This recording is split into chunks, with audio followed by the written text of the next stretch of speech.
Today, I'm gonna show you how to take these regular, boring ornaments and turn them into something beautiful that you wanna hang on your tree. This is a super easy DIY, so let's get into it. What you're gonna need are some paintbrushes, some paints, these are from the dollar store.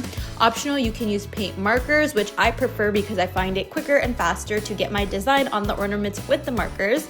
You're also gonna want a pencil to sketch in your design, and of course your wooden ornament. I bought these off of Amazon and they were a huge pack, so I have many ornaments. To start off, I like to prep my workstation by putting some plastic wrap onto the table just so I can avoid any mess, and it makes cleanup way easier. I then lay out all of my ornaments on the table and I get to sketching. I had a pretty good idea of what I wanted these ornaments to look like. I made rough sketches digitally on my iPad, so that helps. I was referencing those as I was drawing in the sketches, but essentially I'm just taking my time and putting these in, and these sketches don't have to be perfect because we're gonna be painting in and around everything. There is a high chance that you're not even gonna end up seeing your sketch at the end, so use it as a guide to know where you want to place all your objects. It does not have to be perfect and exact. The painting part is when we need to be a little more particular, so just be gracious, but don't overstress yourself with the sketch part. Once all the sketches are complete, the first thing I do is paint in my background of the ornament. If you haven't guessed it already, I am making Taylor Swift themed ornaments here. My ornaments are specifically inspired by her new Showgirl album, so I wanted to use colors that reflect that. For two of the ornaments, I'm using a light yellow as a background, and for the other one, I'm going to use this greenish blue that you find all over her branding of her album. When I start painting in the background, I am being gracious to go around the sketch so that I can still see the sketch. The reason is you don't want to fully cover your ornament and then you can't see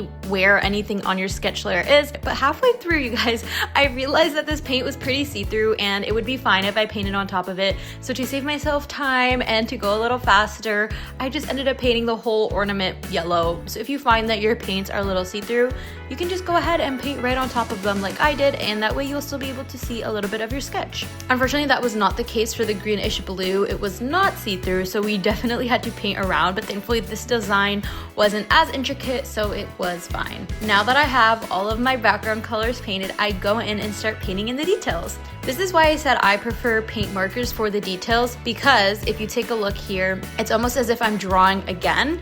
Sometimes I find when I'm painting smaller surfaces, markers are a lot easier to paint the intricate details versus a paintbrush. Sometimes it's a bit harder to get in there and keep your hand steady. And I know not everyone has a steady hand, so that's why I do recommend paint markers, because these ornaments are so tiny. I'm using a lot of oranges and reds in my ornaments, which you'll see, because I wanted it to reflect the Showgirl album, and I felt like those were the branded colors, as well as the navy blue, and ironically, I have navy blue on my fingers today.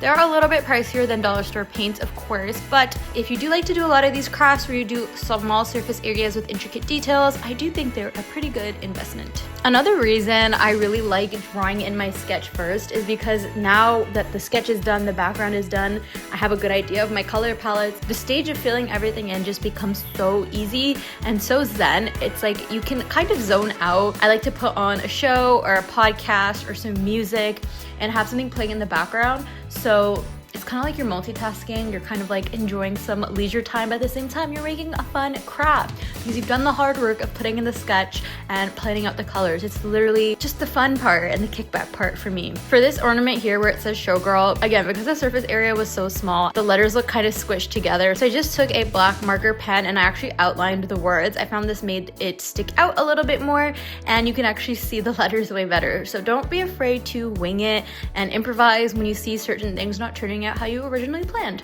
Optional, when you're done painting, you can go ahead and coat these with Mod Podge. I didn't do that for these ornaments, but it is totally a good way to lock in your ornaments. You can continue to use them for years to come. And once you do that, you're gonna go ahead and take some string and string it through. I'm just using twine. This actually came with the pack of ornaments when I bought them. And you're gonna string them in so that you can actually hang them on your tree. Here are the final ornaments. This is a perfect gift for a loved one, a friend, or just for yourself to decorate your tree.